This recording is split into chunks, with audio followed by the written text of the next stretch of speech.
Seri 4 Pedang Kayu Harum. Pendekar Lembah Naga. Cerita, Ho Ping Hu. Audiobook, novel silat. Bab 76.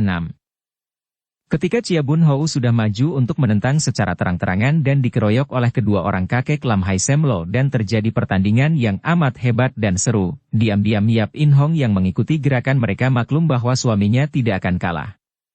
Oleh karena itu dia pun merasa lega. Lalu diam-diam dia berunding dengan kakak kandungnya, Yap Kun Leong, dan Chia Giokeng yang menyetujui agar dia menyelidik dari bagian belakang istana. Sementara Yap Kun Leong dan istrinya siap untuk membantu Chia Bun Hou apabila terjadi sesuatu dan siap pula untuk memberi tanda yang telah ditunggu-tunggu oleh pasukan besar yang menanti di luar lembah. Demikianlah mengapa Yap In Hong tahu-tahu berada di gudang itu. Ketika dia menyelinap ke belakang gudang dan mendengar suara orang berkelahi, dia mengintai dan betapa kagetnya ketika dia mengenal Sin Leong dikeroyok oleh Hek Hiat Moli dan murid perempuannya, dan melihat pula bicu terkurung api dan darah itu sudah mulai sesak napas dan tubuhnya basah semua oleh peluh. Dia sudah tidak mampu berteriak lagi, hanya mengeluh dan merintih. Melihat keadaan darah ini, Yap In Hong lalu meloncat dengan kecepatan seekor burung terbang. Kakinya menendangi balok-balok terbakar ke kanan-kiri sehingga terbukalah jalan baginya untuk menerobos masuk. Cepat sekali dia sudah menggunakan jari-jari tangannya yang kecil mungil namun mengandung tenaga Tiante Xinjiang yang dahsyat itu untuk mematahkan semua belenggu kaki tangan bicu yang sudah lemas dan pingsan itu. Kemudian dia memondong tubuh darah itu dan sekali meloncat dia telah keluar dari lingkungan api yang berkobar dan membawa bicu ke sebuah sudut gudang yang luas itu. Ketika melihat bicu pingsan, dia lalu mendudukan darah itu dan menyandarkannya pada dinding, kemudian dia bangkit berdiri dan memandang ke arah pertempuran. Sinar matanya berubah ketika dia melihat Sin Leong dikeroyok. Tadinya, seperti juga suaminya, dia merasa benci kepada anak ini yang dianggapnya seorang anak yang tidak mengenal budi. Akan tetapi kini melihat anak itu dikeroyok dua secara mati-matian, pandangannya menjadi berubah. Hek Hiat Moli. Sebelum engkau mampus tentu engkau akan menyebar kejahatan saja di dunia ini. Akulah lawanmu, nenek iblis. Dia hendak meloncat memasuki gelanggang pertempuran, akan tetapi Sin Leong cepat berkata. Yap Lihiap, aku berterima kasih sekali kepadamu, akan tetapi, harap Lihiap jangan mencampuri, biarkan aku menghadapi mereka ini. Aku ingin membalaskan kematian Kongkong Chia Keng Hong. Suaranya mengandung isak karena saking terharunya melihat bicu diselamatkan oleh ibu tirinya. Dan juga saking marahnya terhadap dua orang lawannya ini. Yap In Hong tercengang, karena dia terkejut mendengar ucapan itu dan melihat jalannya pertempuran. Bocah itu menyebut, Kongkong, kepada ayah mertuanya, dan selain menyatakan ingin membalas kematian ketua Chin Ling Pai, juga kini gerakan bocah itu sungguh jauh berbeda. Kini, pemuda itu mengeluarkan jurus-jurus yang amat luar biasa, dan setiap kali dia menerjang, ada hawa pukulan yang luar biasa dahsyatnya menyambar darinya, membuat dua orang lawannya menjadi terhuyung-huyung. Yap In Hong adalah seorang wanita sakti yang memiliki ilmu kepandaian tinggi sekali, akan tetapi belum pernah dia menyaksikan gerakan seperti yang dilakukan Sin Leong pada saat itu, dan dia dapat melihat dan merasakan kehebatan hawa pukulan yang luar biasa itu.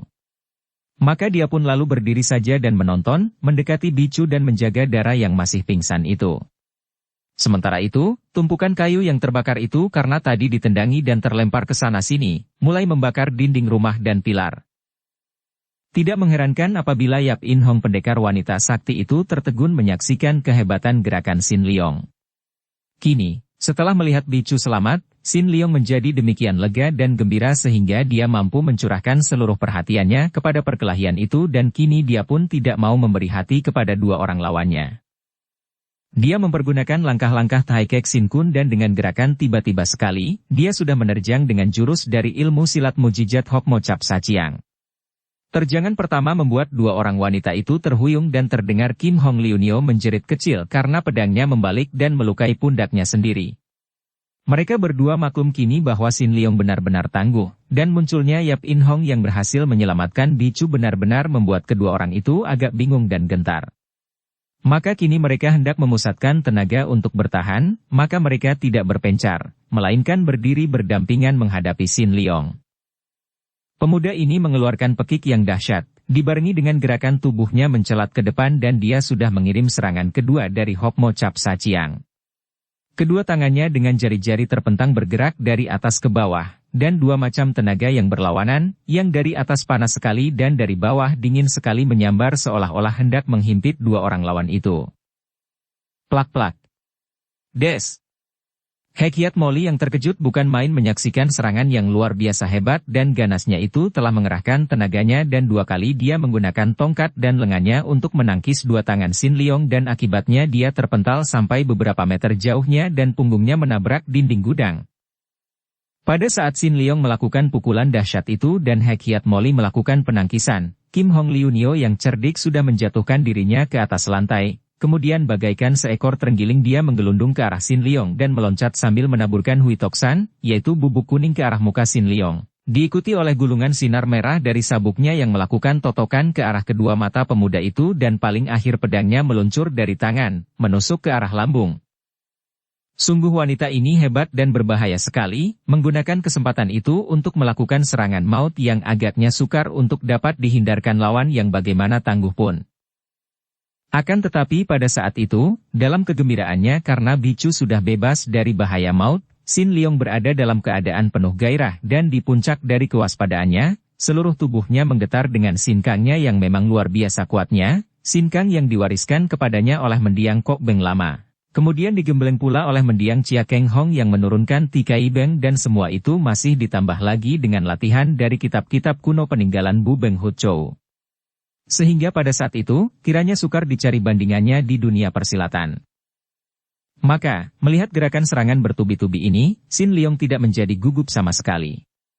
Dia dapat mengikuti gerak-gerik lawan ini satu demi satu dan sambaran bubuk kuning ke arah mukanya itu dibuyarkannya dengan tiupan kaikang yang kuat sehingga uap kuning itu membuyar bahkan menyambar kembali ke muka Kim Hong Liunio yang tentu saja tidak takut menghisapnya karena dia telah memakai obat penawar racun Hui Toksan itu. Kemudian, totokan ujung sabuk merah ke arah kedua matanya itu hanya dielakkan dengan miringkan kepala, kemudian tusukan pedang ke arah lambungnya itu cepat ditangkapnya dengan tangan dan sekali dia mengerahkan tenaga mencengkeram, pedang itu dapat dicengkeramnya sampai patah-patah. Kim Hong Liunio terkejut bukan main, hampir tidak percaya akan pandang matanya sendiri. Betapa mungkin pedangnya yang terbuat dari baja murni itu, yang takkan patah oleh senjata apapun, kini menjadi patah-patah oleh cengkeraman jari-jari tangan pemuda itu? Dalam gugupnya, dia menggerakkan tangan kanannya itu memukul setelah membuang gagang pedang, memukul dengan kerasnya ke arah dada Sin Leong. Bu! Pukulan itu tepat mengenai sasaran karena memang Sin Leong tidak mengelak, akan tetapi telapak tangan wanita itu melekat dan seketika tenaga sinkang dari telapak lengan itu membanjir tersedot oleh tubuh Sin Leong. Ai! Kim Hong Liunio sudah diberitahu subonya bagaimana menghadapi Tikai Beng, maka dia cepat menggunakan ujung sabuknya menotok pergelangan tangan kanannya sendiri sehingga tangan itu lumpuh, kehilangan tenaga dan dengan sendirinya terlepas dari sedotan karena sudah tidak mengandung tenaga sinkang, dan wanita ini lalu melempar diri ke belakang, menggelinding dan pada saat dia menggelinding itu, nampak sinar api meluncur ke arah perut, leher dan mata Sin Leong. Itulah 3 batang hio menyala dan yang dilontarkan secara tepat oleh Kim Hong Liunio. Melihat ini, Sin Leong menjadi marah sekali. Dia teringat akan kematian ibu kandungnya di tangan wanita ini, maka cepat kedua tangannya menangkap-nangkapi 3 batang hio itu dan secepat kilat dia melemparkan hio-hio itu ke arah pemiliknya. Betapapun wanita itu berusaha mengelak, namun dia kalah cepat oleh luncuran hio yang dilontarkan dengan tenaga sinkang yang luar biasa itu. Terdengar jerit menyayat hati ketika 2 di antara 3 batang hio itu mengenai sasarannya dengan tepat. Yaitu, yang pertama menancap di antara kedua mata wanita itu sedangkan yang kedua memasuki dada lewat ulu hatinya. Wanita itu roboh terjengkang dan agaknya hio yang menembus batok kepalanya itu langsung mengenai pusat otak yang membuat dia tak mampu bergerak lagi dan tak lama kemudian tewaslah Kim Hong Liunio dalam keadaan yang hampir sama namun lebih mengerikan daripada kematian mendiang Leong Sikui, ibu kandung Sin Leong. Hekiat Molly mengeluarkan gerengan seperti seekor binatang marah dan dia sudah menubruk dari samping, menghantamkan tongkat butut ke arah belakang kepala Sin Leong sedangkan tangan kirinya mencengkeram ke arah dada. Sin Leong yang sejenak tertegun melihat betapa dia telah berhasil membunuh wanita yang menjadi musuh besarnya, yang telah membunuh ibu kandungnya itu, cepat berbalik ketika merasa ada sambaran angin serangan dahsyat itu. Dari angin pukulan itu tahulah Sin Leong bahwa nenek ini sudah marah sekali dan telah mengerahkan seluruh tenaganya, Agaknya hendak mengadu nyawa dengan dia karena marah melihat muridnya yang terkasih itu tewas. Engkau pun harus mampus untuk pergi menghadap arwah Kongkong, bentaknya dan dia pun cepat menangkis dan balas menyerang. Karena sekali ini Sin Leong tidak mau memberi hati lagi, begitu balas menyerang dia pun sudah memilih jurus dari Hokmo Cap Saciang yang merupakan ilmu simpanan dan yang belum dikenal oleh orang lain sehingga betapapun nenek itu hendak mengelak dan menangkis. Tetap saja pukulan aneh itu mengenai dadanya. Des! Tubuh nenek itu terlempar lagi ke belakang dan menghantam dinding. Gudang itu seperti tergetar saking kerasnya tubuh nenek itu menumbuk dinding. Akan tetapi, biarpun pukulan tadi hebat sekali, namun Hekiat Moli tetap merangkak bangun maju lagi dan memekik-mekik seperti orang gila sambil menyerang dengan tongkatnya, agaknya sedikit pun tidak merasakan pukulan dahsyat itu. Sin Leong merasa terkejut bukan main. Pukulannya tadi hebat sekali, dan dia sudah mengerahkan tenaga Tiante Xinjiang pada tangannya. Namun ternyata nenek tua itu memiliki kekebalan yang luar biasa sekali, agaknya kekebalan yang sudah melindungi seluruh tubuh bagian dalam sehingga pukulan yang sedemikian ampuhnya pun tidak dapat melukai luar maupun dalam. Ketika tadi Sin Leong merobohkan Kim Hong Liunio setelah melakukan serangan hebat yang membuat guru dan murid itu terdesak hebat, pendekar wanita Yap In Hong memandang dengan mata terbelalak. Dia merasa heran, terkejut, dan kagum bukan main. Dia sudah mengenal betul siapa adanya Hekiat Moli dan betapa lihainya nenek iblis itu, dan dia pun tahu bahwa murid nenek itu pun lihai bukan main. Akan tetapi, dikeroyok dua oleh guru dan murid itu, Sin Leong sama sekali tidak kelihatan repot, bahkan dalam waktu singkat saja telah berhasil menewaskan Kim Hong Liunio secara demikian luar biasa, menggunakan hio-hio, dupa biting, yang bernyala yang merupakan senjata rahasia dari lawan itu. Kini tubuh Kim Hong Liunio terlentang tak bernyawa lagi, akan tetapi dua batang hio yang menancap di dada dan dahi itu masih mengeluarkan asap harum. Dan melihat betapa dalam gebrakan selanjutnya Hekiat Moli sudah kena dihantam sedemikian kerasnya, benar-benar membuat Yap In Hong kagum bukan main. Dia sendiri pernah melawan nenek ini dan biarpun akhirnya dia berhasil menang, namun harus melalui pertandingan yang amat lama, amat melelahkan dan amat berbahaya. Dan kini, nenek ini dalam perkelahian yang belum lama, Sin Leong telah mampu membuat tubuh nenek itu terlempar dua kali. Akan tetapi, melihat wajah pemuda itu terkejut dia mengerti sebabnya. Dia sudah mengenal kekebalan nenek itu yang dahulu pernah membuat dia repot dan bingung juga, maka dia pun lalu cepat berkata, Sin Leong, kau hantam kedua telapak kakinya. Mendengar ini, mengertilah Sin Leong bahwa nenek itu memiliki kelemahan pada telapak kakinya. Dan memang benarlah demikian.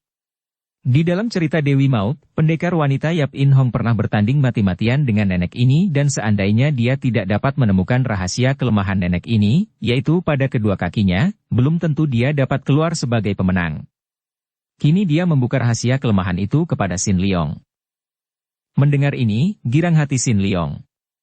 Tadi dia sudah kaget sekali menyaksikan kehebatan ilmu kekebalan nenek ini dan sungguh pun hal itu tidak membuat dia merasa gentar. Namun setidaknya dia menjadi bingung karena tidak tahu bagaimana dia akan dapat mengalahkan orang yang tubuhnya kebal seperti itu. Kini, mendengar petunjuk dari Yap In Hong, dia girang sekali dan cepat dia menghantamkan kedua tangannya ke arah kedua kaki nenek itu dengan pengerahan tenaga sinkangnya. Akan tetapi, betapa terkejutnya hati Yap In Hong dan juga Sin Leong sendiri ketika nenek itu hanya mengelakkan sebelah kaki saja, dan sambil terkekeh-kekeh dia menyambut hantaman Sin Leong dengan kakinya. Justru dengan telapak kakinya yang dianggap tempat lemah itu. Duh! Kembali tubuh nenek itu terlempar ke belakang, akan tetapi Sin Leong terkejut sekali karena tangannya bertemu dengan benda yang amat keras, yang agaknya tersembunyi di dalam sepatu yang tebal itu. Kiranya, nenek itu telah melindungi bagian tubuhnya yang lemah itu, yaitu dua telapak kakinya, dengan logam, mungkin baja murni yang amat kuat dan tebal dan melindungi kedua telapak kaki itu dengan disembunyikan di dalam sepatu. Pantas saja sepatu nenek itu amat tebal. Hehehe, Yap In Hong, kau kira masih akan dapat mengalahkan aku dengan memukul telapak kakiku? Hehehe. Nenek itu tertawa girang sekali dan dia sudah menerjang lagi ke arah Sin Leong dengan lebih dahsyat. Sin Leong menjadi marah. Dia menyambut terjangan nenek itu dengan kedua tangannya, tangan kirinya menangkis tongkat dan terus menangkap tongkat itu, tangan kanan menangkis pukulan tangan kiri lawan dan terus dia mengerahkan Tikai Beng sehingga tongkat dan tangan nenek itu tersedot dan melekat. Hehehe, siapa takut Tikai Beng? Nenek itu berseru sambil menggerakkan tubuhnya meliuk seperti ular dan tiba-tiba tongkat dan tangannya dapat terlepas dari sedotan karena nenek itu menarik kembali sinkangnya, dan secepat kilat nenek itu sudah menggerakkan tongkatnya dari jarak yang sedemikian dekatnya untuk menotok jalan darah maut di leher Sin Liong, di bawah telinga kiri. Toh! Prak! Nenek itu terkejut bukan main. Totokannya tadi tepat mengenai sasaran. Biasanya, totokan seperti itu tidak mungkin dapat dilindungi oleh kekebalan, maka dia sudah girang sekali karena mengira bahwa totokannya tentu akan merobohkan pemuda itu. Dia tidak tahu bahwa dengan latihannya menurut kitab-kitab Bu Beng Hu Chou yang aneh, pemuda itu telah dapat membalikan jalan darahnya sehingga ketika ujung tongkat itu mengenai jalan darah, yang ditotoknya hanyalah urat yang pada saat itu berhenti tidak mengalirkan darah karena darahnya berpindah mengalir melalui tempat lain. Dan pada saat itu juga, dengan tangannya, Sin Liong menampar ke arah tongkat dengan tenaga Tian Te Sin Chiang sehingga tongkat itu patah-patah. Kini Sin Liong menggunakan kecepatan gerakan tubuhnya, mainkan Sanin Kun Hoat dengan kedua tangannya, gerakannya lembut seperti awan gunung, namun ilmu silat yang dipelajarinya dari ketua Chin Ling Pai ini hebat sekali sehingga biarpun lembut, jari-jari tangannya mengancam ke arah mata nenek itu, bagian yang tentu saja tidak mungkin dilindungi oleh kekebalannya yang amat kuat itu. Ih! Nenek itu mengelak dan menggunakan kedua tangan untuk melindungi mukanya. Inilah yang dikehendaki oleh Sin Liong. Begitu kedua lengan nenek itu bergerak melindungi matanya, gerakan sekilat ini sedikit banyak mengurangi kewaspadaan nenek itu karena matanya terhalang lengan dan nenek itu terlalu mengandalkan kekebalannya sehingga tidak melindungi tubuh lain. Kesempatan ini dipergunakan oleh Sin Liong untuk melakukan gerakan cepat mencengkeram dengan kedua tangannya, menangkap leher dan baju di bagian dada nenek itu dan sebelum Hek Hiat Moli tahu apa yang hendak dilakukan oleh pemuda itu, tiba-tiba Sin Liong mengeluarkan bentakan nyaring dan dengan sekuat tenaga dia melemparkan tubuh nenek itu ke arah api yang sedang berkobar. Hiat! Bentakan ini disusul lemparan kedua tangan dan tubuh nenek itu melayang cepat ke arah api. Brak! Pilar kayu di mana tadi bicu dibelenggu dan yang kini sudah berkobar-kobar itu patah-patah tertimpa tubuh Hek Hiat Moli, disusul oleh pekik dahsyat nenek itu karena pakaiannya terjilat api dan mulailah dia terbakar oleh api yang mulai bernyala di pakaian dan rambutnya. Nenek itu meloncat ke sana-sini, akhirnya bergulingan dan menjerit-jerit. Namun api makin membesar dan akhirnya dia berkelojotan dan Sin Liong membuang muka. Setelah nenek itu tidak bersuara lagi, Sin Liong lalu menghampiri bicu. Sin Liong. Kebetulan bicu siuman dan mereka saling tubruk dan saling berangkulan, dipandang oleh Yap In Hong yang menahan senyumnya. Sin Liong lalu menggandeng tangan kekasihnya, diajaknya berlutut di depan pendekar wanita itu. Yap Li Hiap telah menyelamatkan nyawa bicu, kami berdua berterima kasih sekali dan kami takkan melupakan budi kebaikan Li Hiap, kata Sin Liong dengan suara terharu. Yap In Hong tersenyum dan memandang kagum kepada pemuda yang berlutut di depannya itu. Baru sekarang dia tahu bahwa pemuda ini benar-benar memiliki kepandaian yang hebat sekali, dan mulailah dia mengerti mengapa pemuda ini dahulu mencegah dia dan suaminya ketika hendak membunuh Kim Hong Liu Nio. Kiranya pemuda ini hendak membunuh sendiri wanita jahat itu, dan tentu ada alasannya yang amat kuat. Sudahlah, Sin Liong, dalam keadaan seperti ini, tidak perlu sungkan-sungkan. Engkau terus teranglah sekarang, apakah engkau benar-benar hendak membantu pemberontakan Pangeran Cheng Han Ho? Sin Liong mengangkat muka memandang dan wanita perkasa itu terkejut menyaksikan sinar mata yang mencorong seperti mata naga itu. Tidak, Li Hiap. Bahkan aku akan membantu untuk menghancurkan usahanya yang busuk itu. Bagus, kalau begitu lekas kita keluar. Tempat ini mulai terbakar dan aku tidak tahu bagaimana jadinya dengan pertandingan di luar. Yap In Hong lalu cepat meloncat keluar. Sin Liong yang menggandeng tangan bicu bangkit bersama darah itu, mereka saling pandang. Ketika bicu melihat tubuh Kim Hong Liu Nio sudah menjadi mayat dan hio-hio itu masih mengepulkan asap harum, sedangkan tubuh nenek itu menjadi makin hitam karena terbakar, dia mengeluh dan merangkul Sin Liong, menyembunyikan mukanya di dada kekasihnya. Teringatlah dia betapa kalau dia tidak tertolong, tentu dia akan mati secara mengerikan seperti nenek itu pula. Semua sudah berlalu, tenanglah. Sin Leong berkata sambil mendekap dan mengelus rambut kekasihnya, kemudian mengajaknya keluar dari tempat itu, menuju keluar, ke tempat pertemuan dengan jalan memutar, tidak lewat dalam istana, melainkan lewat taman bunga di samping istana. Mereka melihat betapa Yap In Hong sudah berjalan cepat menuju ke ruangan depan. Mereka lalu melangkah perlahan-lahan menuju keluar di mana agaknya masih terjadi keributan-keributan. Ternyata bahwa pertandingan antara Chia Bun Hou yang dikeroyok dua oleh Hai Leong Ong Pang Tek dan Kim Leong Ong Pang Sun berjalan amat seru dan mati-matian.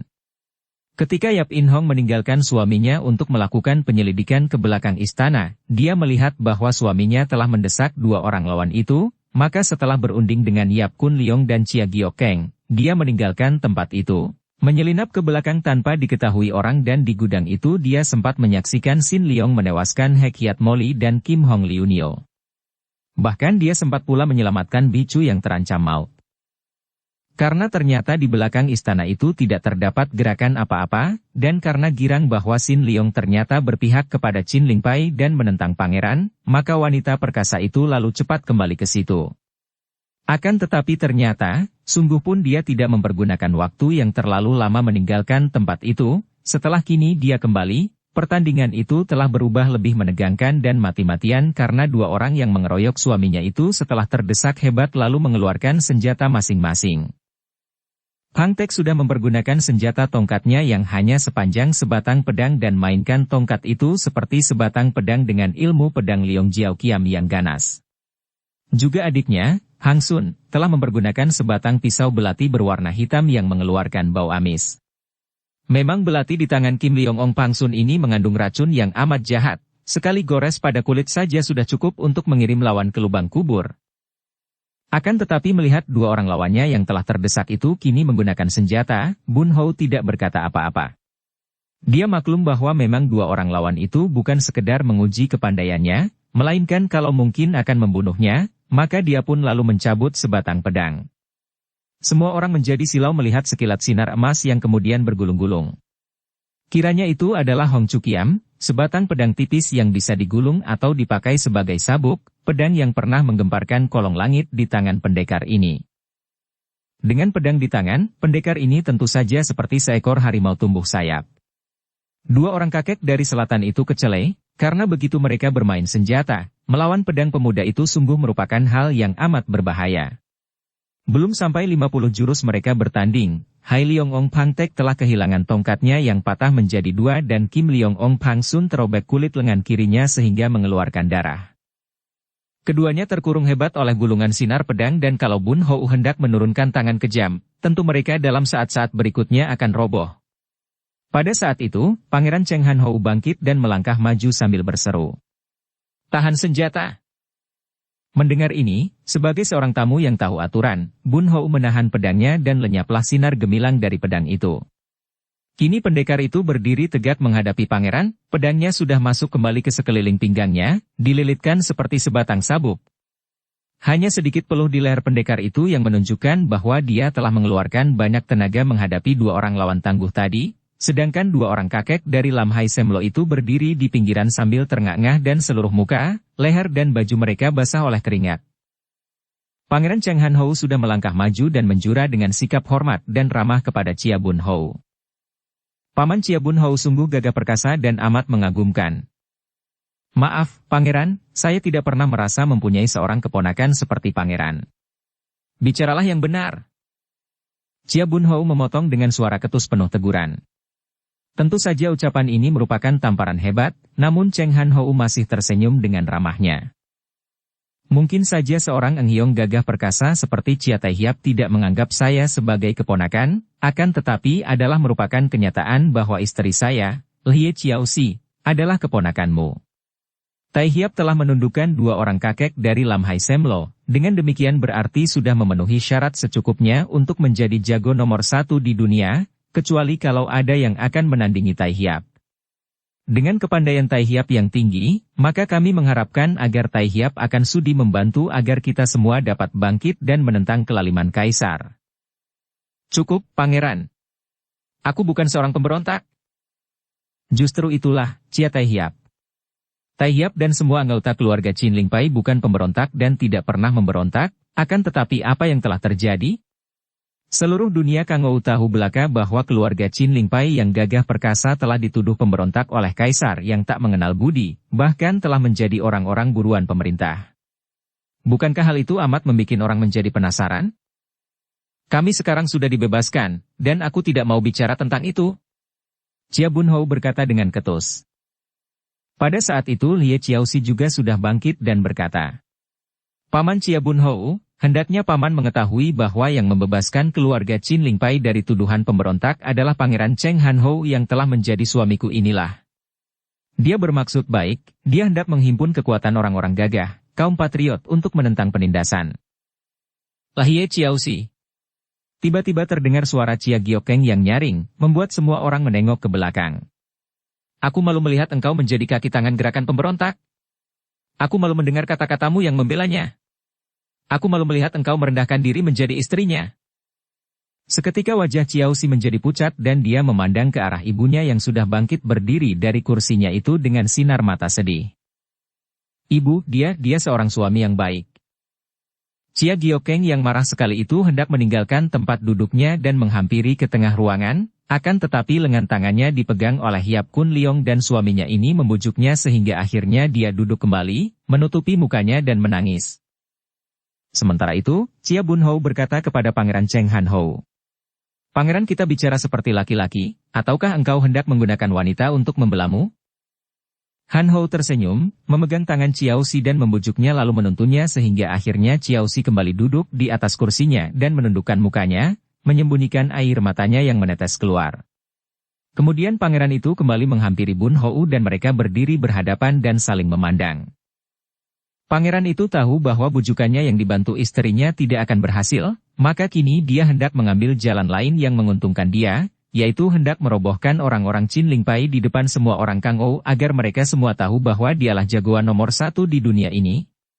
Kemenangannya atas diri pendekar-pendekar Qin Lingpai tentu akan membuat para tokoh Kangou lain menjadi tunduk dan pengaruhnya tentu akan menjadi lebih besar sehingga mudah baginya untuk menguasai mereka. Setelah dua orang ini saling pandang dengan sinar mata tajam, akhirnya Hanhou berkata, suaranya lantang karena dimaksudkan agar semua orang mendengarnya. Chia Tai Hiap, kami bermaksud baik dan mengingat akan pertalian kekeluargaan, akan tetapi Tai Hiap menolaknya. Sekarang, pendekar sakti Chia Bunhou dari Qin Lingpai telah maju ke sini dan mengalahkan dua orang yang menjadi penguji. Tai Hiap adalah seorang calon jagoan nomor 1 di dunia. Aku tidak ingin menjadi jagoan, hanya ingin mengukur sampai di mana kepandaian orang yang berani mengaku sebagai jagoan nomor 1 di dunia, tidak peduli siapa adanya dia itu. Cheng Hanhou tersenyum dan dia memandang ke sekeliling. Cui tentu telah mendengarnya. Pendekar Chia Bunhou adalah seorang pendekar yang amat lihai pada waktu ini, dan aku mendengar kabar bahwa ilmu kepandaiannya bahkan telah melampaui tingkat mendiang ayahnya, yaitu ketua dan pendiri dari Qin Lingpai. Oleh karena itu, kemunculannya ini dapat diartikan mewakili seluruh Qin Lingpai dan dia telah lulus ujian dan mengalahkan kedua orang kakek dari Lam Hai Sem Lo. Oleh karena itu, kalau ada di antara para Lo Qian Wei dan Eng Hiong yang merasa pantas untuk menjadi calon jago nomor 1 di dunia, harap suka maju untuk menghadapi Chia Tai Hiap. Memang pangeran ini cerdik sekali. Dia ingin mengadukan semua orang gagah di situ, dan nanti pemenang terakhir barulah akan dihadapinya. Hal ini selain tidak terlalu melelahkan baginya, juga dia dapat sekali pukul merobohkan orang terpandai dan otomatis menjadi jagoan nomor 1 di dunia. Diam-diam Bunhou juga mendongkol sekali mendengar ini, akan tetapi karena pangeran itu adalah tuan rumah, maka tentu saja dia berhak untuk bicara kepada semua tamunya bahkan berhak untuk mengeluarkan peraturan. Maka dia pun diam saja. Dia yakin bahwa di antara para orang gagah dari golongan bersih tidak akan ada seorang pun yang sudi untuk memperebutkan julukan yang sombong itu dan tidak akan ada yang mau menentangnya karena mereka semua melihat bahwa dia maju untuk menentang pangeran pemberontak itu. Maka, dia hanya ingin tahu tokoh golongan hitam yang mana yang akan maju. Dia akan menghadapi mereka semua, karena memang tugasnya bersama keluarga Qin Lingpai ini membantu Pangeran Hang Chi untuk menumpas persekutuan hitam yang akan memberontak terhadap pemerintah di bawah pimpinan pangeran muda ini. Akan tetapi, ternyata dari golongan hitam pun tidak ada yang berani maju. Setelah mereka semua tadi menyaksikan betapa Chia Bun Hou mampu merobohkan dua orang dari Lam Hai Sem Lo, para tokoh hitam menjadi gentar sekali dan tidak ada seorang pun yang berani lancang maju menghadapi pendekar Qin Ling Pai yang selain sudah terkenal sekali kelihayannya itu pun bahkan sudah mereka saksikan sendiri betapa hebat sepak terjangnya ketika mengalahkan Hai Leong Ong dan Kim Leong Ong tadi. Maka mereka ingin sekali melihat sang pangeran itu sendiri yang menghadapi pendekar Chia Bun Hou. Mereka tahu bahwa pangeran muda itu memiliki ilmu kepandaian tinggi, bahkan telah mengalahkan banyak tokoh-tokoh besar dunia persilatan, telah berani menantang tokoh-tokoh Xiao Lim Pai malah. Maka, menurut pendapat mereka, hanya pangeran itulah yang patut untuk menghadapi pendekar Qin Ling Pai itu.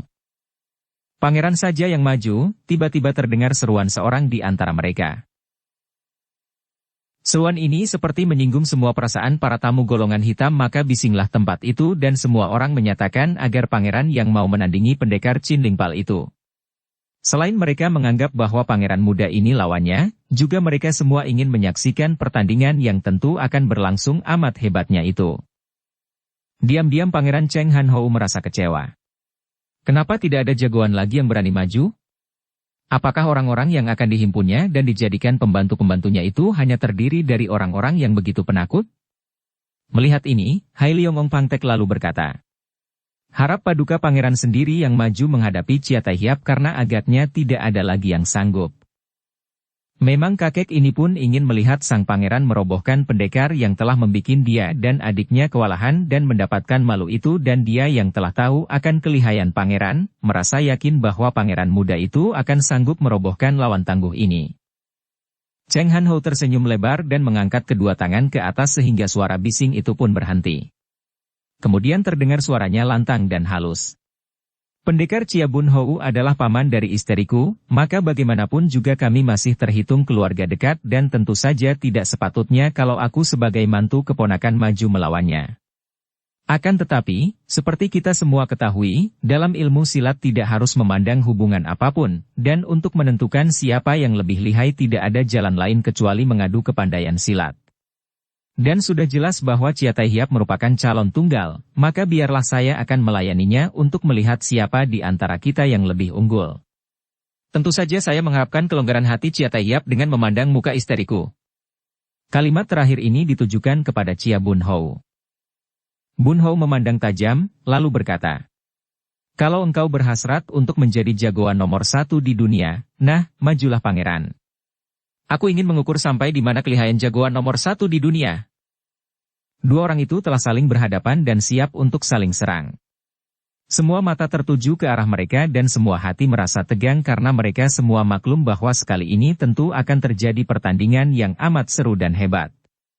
Bahkan Yap In Hong yang baru saja datang dan duduk di kursinya kini memandang dengan jantung berdebar tegang, lalu berbisik-bisik dengan kakaknya, Yap Kun Leong untuk mengatur siasat yang memang sudah dipersiapkan sebelumnya.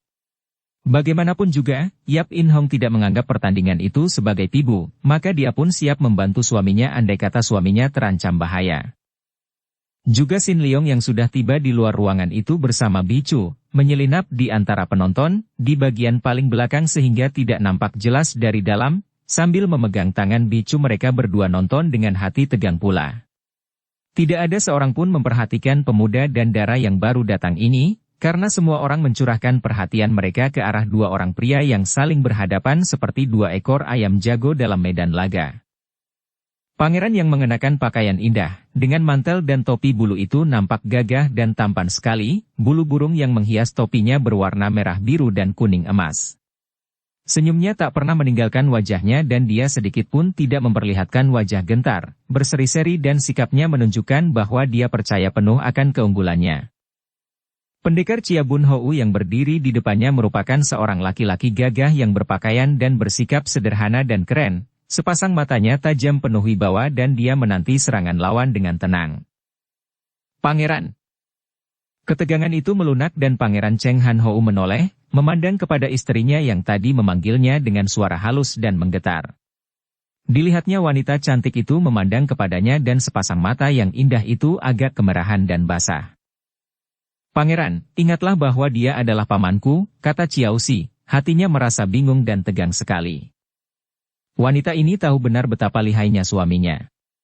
Dia telah menguji sendiri kehebatan suaminya itu dan dia bahkan mempunyai keyakinan bahwa pamannya itu sekalipun tidak akan dapat mengalahkan Pangeran Cheng Han Hou, maka kekhawatirannya tertuju kepada pamannya sehingga dia merasa perlu untuk mengingatkan suaminya yang berarti minta suaminya agar jangan menurunkan tangan keras kepada adik ibunya itu. Cheng Han Hou tersenyum bangga. Perkataan istrinya itu, walaupun diucapkan perlahan, namun karena suasana sedang tegang dan amat sunyi, ucapan itu terdengar oleh semua orang dan ucapan istrinya itu saja sudah mengangkatnya tinggi-tinggi di atas pendekar sakti yang akan menjadi lawannya. Istrinya minta agar dia berlaku murah kepada pendekar itu, berarti bahwa istrinya menyatakan kepada semua orang bahwa dia lebih unggul daripada pendekar Qin Lingpai itu.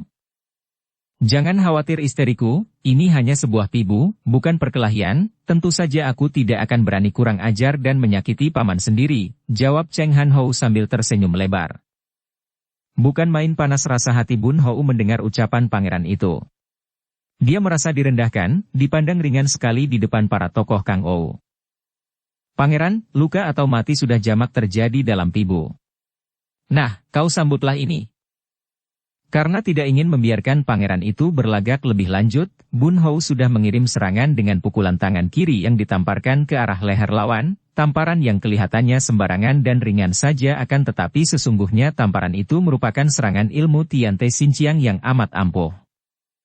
Harap Chia Taiyap jangan bersikap sungkan lagi, kata sang pangeran yang menghadapi serangan itu masih sempat bicara, sambil mengelak dengan amat mudahnya, seolah-olah dengan ucapannya itu dia menegur pendekar Qin Lingpai itu bahwa serangannya terlalu lemah dan terlalu sungkan.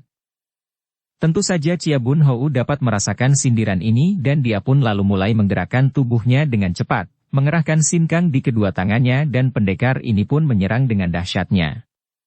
Karena dia dapat menduga bahwa pangeran ini bukan sekadar omong kosong atau sombong belaka, melainkan sungguh-sungguh memiliki kepandaian yang tinggi, maka begitu bergerak, Bun Hou sudah menggunakan jurus-jurus ilmu silat Tai Kek Sin Kun yang ampuh itu, dan kedua lengannya mengandung tenaga dari ilmu Tian Te Xinjiang yang amat dahsyat dan kuat.